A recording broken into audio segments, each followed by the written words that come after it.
Well, hi again, you guys. Welcome to another edition of Curtis Collects Vinyl Records. I just finished an awesome book about a really probably underrated guitar player, underrated and really never met his full potential, I think. He might have, but it's hard to say. We lost him at a very young age. I'm not sure if you guys are familiar with, probably you are, Michael Bloomfield. He's a local guy. From Chicago, went to high school for a while up in, I think, New Trier, up in Winnetka, which is a north suburb of Chicago. He's in the Rock and Roll Hall of Fame with this great group called the Butterfield Blues Band. This is on Elektra. This is an absolutely awesome record. This inner jacket is still pristine. The weight of the vinyl is super stout, super heavy.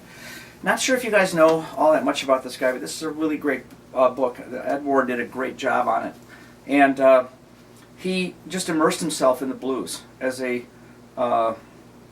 white Jewish guy. Probably you wouldn't think would, but he did. And he was embraced by the guys from Hubert Sumlin to all the greats. He got to play with Muddy Waters. So many of the greats in Chicago kind of helped get their careers back and on track. There was sort of the '60s was sort of a period where they were waning. The Chicago blues scene was on a little bit of a downturn before Buddy Guy kind of resurrected it with his club.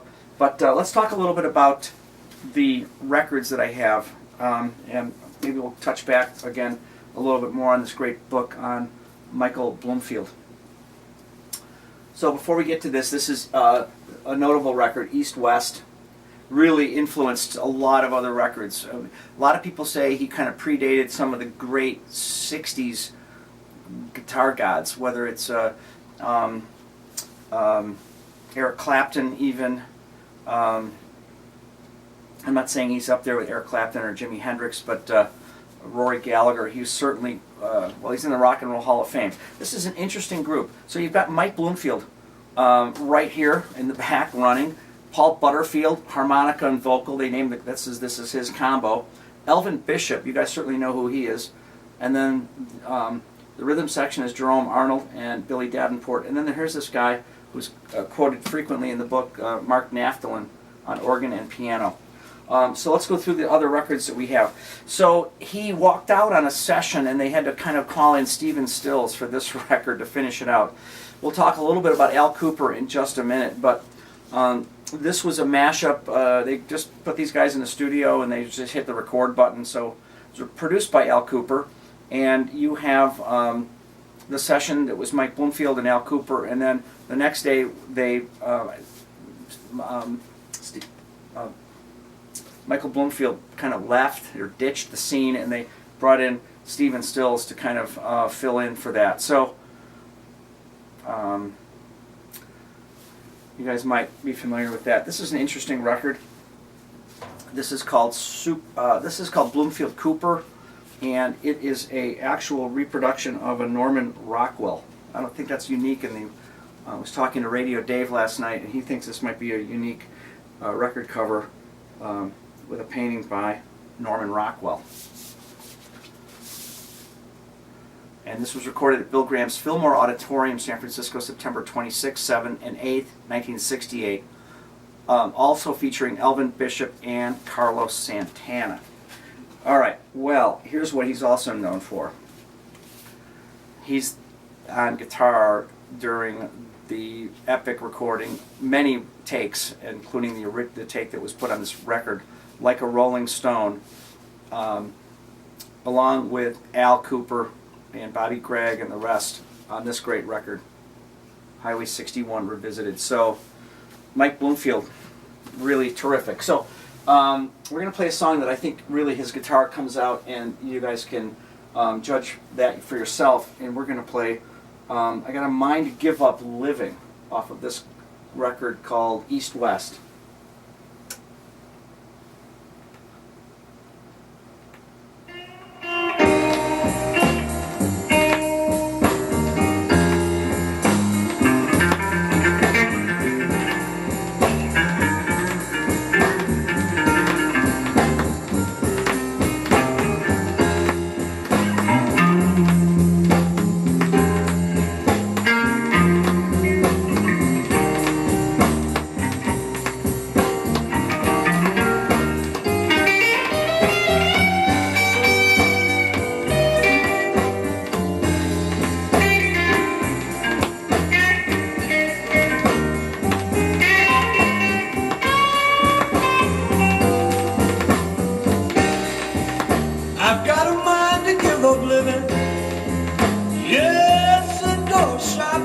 instead.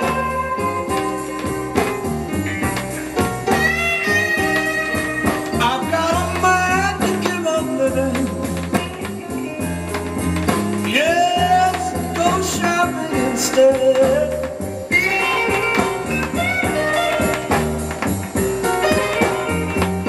Pick me a tombstone and be pronounced dead.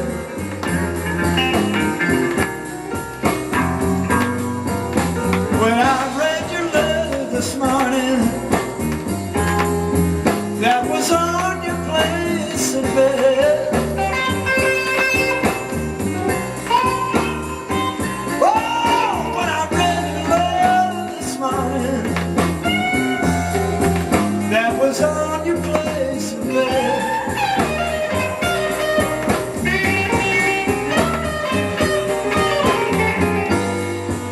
That's when I decided that I'd be better off dead. Oh,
when I read your letter this morning, that was on your place in bed.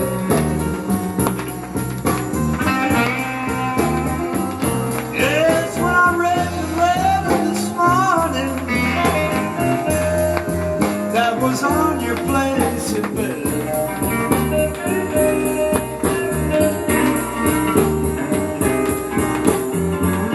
That's when I decided I'd be better off dead.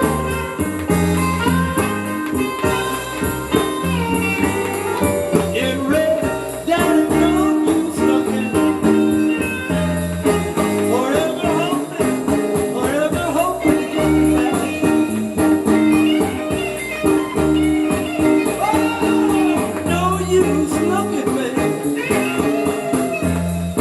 Forever hoping to get me back.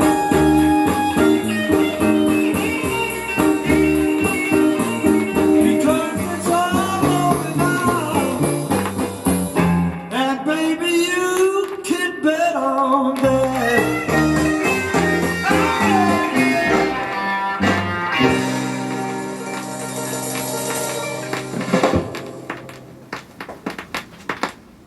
Wow, awesome. So a lot of people, you know, this record came out before, I think it was 1965 or 66. It really kind of set a new scene. It set the new standard for what should be an out front lead guitar player, what the role of that guy should be. That's kind of what I gleaned from that book. So happy it's in my collection. So happy I have it.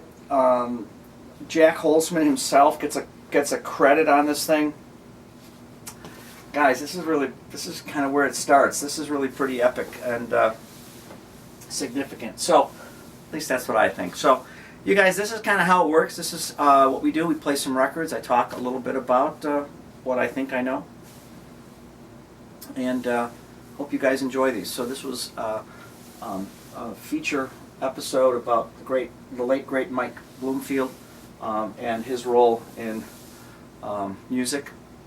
And we featured a song on the LP called East West by the Paul Butterfield Blues Band. And thanks again for watching. Thanks for listening. This was another edition of Curtis Collects Vinyl Records. See you guys back here again soon.